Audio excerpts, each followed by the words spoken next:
안녕하세요. 오늘도 안과의 명가 더원 서울안과 박운철 원장님과 이야기 나누려 하는데요. 오늘은 과연 어떤 질병에 대해 설명해 주실지 기대가 됩니다. 안녕하세요, 원장님. 안녕하세요. 오늘도 망막 질환에 대해서 이야기를 좀 나눠볼까 하는데요. 이 망막 질환의 특징이 통증이 없기 때문에 괜찮겠지 하고 이제 지나갔다가 치료 시기를 놓치는 경우가 많습니다. 그래서 오늘은 실제 환자분의 사례를 중심으로 어떤 증상이 위험한 신호인지 말씀드리도록 하겠습니다. 그 원장님께서 되게 응급 환자로 오셨던 분 중에 좀 기억 남는 환자분이 계신가요? 30대 환자분이 이제 오셨는데 눈앞에 검은 점이 확 늘었다, 빛이 번쩍이는 느낌도 있었다고 이제 하고요. 눈속을 들여다보는 이제 안저 검사를 해보니까 제자리에서 망막이 이렇게 떨어져가지고 빨리 좀 처치가 필요한 상황이었습니다. 이게 이제 망막 박리라고 하는 질환인데요. 망막 박리라는 것은 요즘 고도근시가 많아지면서 30, 40대에서도 이런 경우가 꽤 생기는 편입니다. 이 질환이 정말 이제 시간 싸움이라고 볼 수가 있는데 여러 망막 질환 중에서도 가장 빨리 수술적인 처치가 이루어져야 되는 그런 질환이고요. 증상이 보이면은 절대 미루시면 안 되겠습니다. 그 망막박리 되게 좀 많이 들어봤는데 정확히 좀 어떤 병인가요?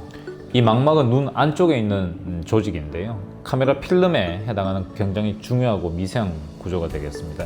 이 망막이 안구의 안쪽 벽에 이렇게 딱 붙어 있어야 빛을 받아서 우리가 사물을 볼 수가 있는데 이게 어떤 이유로 찢어지거나 당겨지거나 하면서 안구 내벽의 원래 자리에서 떨어진 상태를 우리가 망막 박리라고 하게 되고요. 쉽게 말해서 카메라 필름이 너덜너덜해졌다 이렇게 생각하시면 되는데 이렇게 되면 그 부분은 빛을 제대로 인식을 하지 못하기 때문에 시야의 일부나 또는 전체가 가려지거나 안 보이게 됩니다. 그 눈에 뭐가 떠다니는 느낌이 좀 있는데 저도 가끔 그럴 때가 있거든요. 다 좀 위험한 건가요? 좋은 질문입니다. 많은 분들이 이제 헷갈려 하시는데요.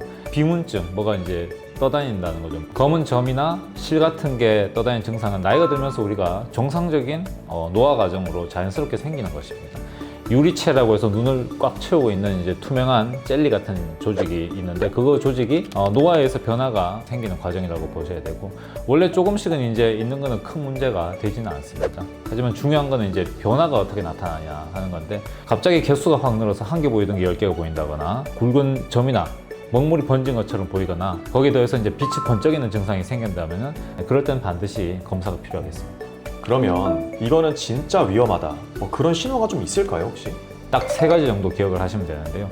첫 번째는 번쩍이는 느낌, 그건 우리가 광시증이라고 하고요. 두 번째는 비문증 개수가 갑자기 확 심해지는 증상입니다. 그리고 세 번째가 가장 중요한데 시야의 한쪽이 가려지는 느낌. 환자들이 이제 커튼을 친 것처럼 보인다 이렇게 이제 표현을 하는데 일부에서 시작해서 그 영역이 점차 넓어지는 그런 단계가 되면 이미 망막이 떨어져서 진행을 하고 있는 것이기 때문에 지체하지 말고 바로 병원으로 오셔야 됩니다. 그러면 그 망막박리라는 거는 되게 좀 응급한 질환에 좀 속한가요? 시간을 다투는 응급에 해당하는 그런 질환입니다. 찢어져만 있는 상태에서 발견되면 주위로 레이저를 해가지고 우리가 비교적 간단한 치료죠. 더 진행되는 것을 막을 수가 있는데 이미 시간이 지나서 망막이 이제 떨어져서 그 영역이 넓어지게 되면 그걸 다시 밀어서 붙이기 위한 수술이 필요해집니다. 특히 계속 진행을 해서 망막의 한가운데인 황관을 침범하게 되면 수술을 하더라도 중심 시력이 완전히 회복되지 못하는 그런 경우들이 있기 때문에 하루 이틀 차이로도 결과가 달라질 수 있기 때문에 빨리 내원하는 것이 중요합니다. 그렇다면 치료 방법이 어떻게 되는지 좀 궁금한데 혹시 좀 수술이 필요한 그런 증상일까요? 대표적으로 유리체 절제술이라고 해서 가스 같은 것을 눈 속에 채워서 부력의 힘으로 망막을 다시 밀어서 제자리에 붙여주는 그런 이제 치료를 하게 됩니다. 중요한 거는 같은 병이라 하더라도 또 언제 발견되느냐에 따라 치료 방법과 결과가 완전히 달라지기 때문에 어쨌든 빨리 내원하시는 게 중요하겠습니다. 그렇다면 그 박운철 원장님만의 망막박리 진료 좀 특징이 있나요? 저는 환자분들이 증상을 호소하자마자 바로 맞춤형 검사를 하려고 하는 편입니다. 특히 단순 비문증처럼 보이는 증상만 호소하시는 경우 세밀하게 꼼꼼하게 봐가지고 레이저로 예방할 수 있는 단계인지 수술이 필요한 단계인지를 이제 판단을 해야 되고요. 조기에 발견하고 수술까지 가도록 하지 않는 게 목표라고 할 수 있습니다. 아, 그렇군요. 그러면 특히 좀 조심해야 되는 사람들은 좀 어떤 분들인가요? 네, 대표적인 이제 위험군이 고도근시가 있는 분들입니다.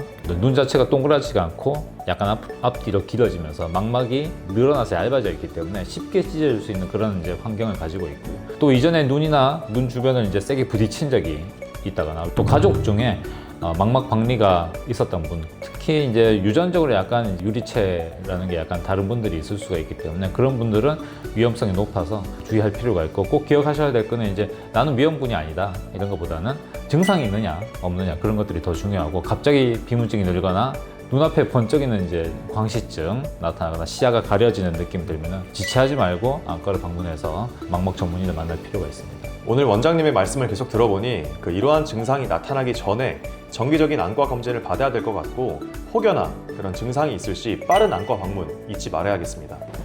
오늘도 말씀 감사드립니다, 원장님. 예, 이야기 잘 들어주셔서 감사드립니다. 오늘은 망막 박리에 대해서 말씀을 드렸고, 다음에도 눈에서 가장 중요한 망막 건강과 관련된 내용으로 다시 찾아뵙겠습니다. 감사합니다. 감사합니다.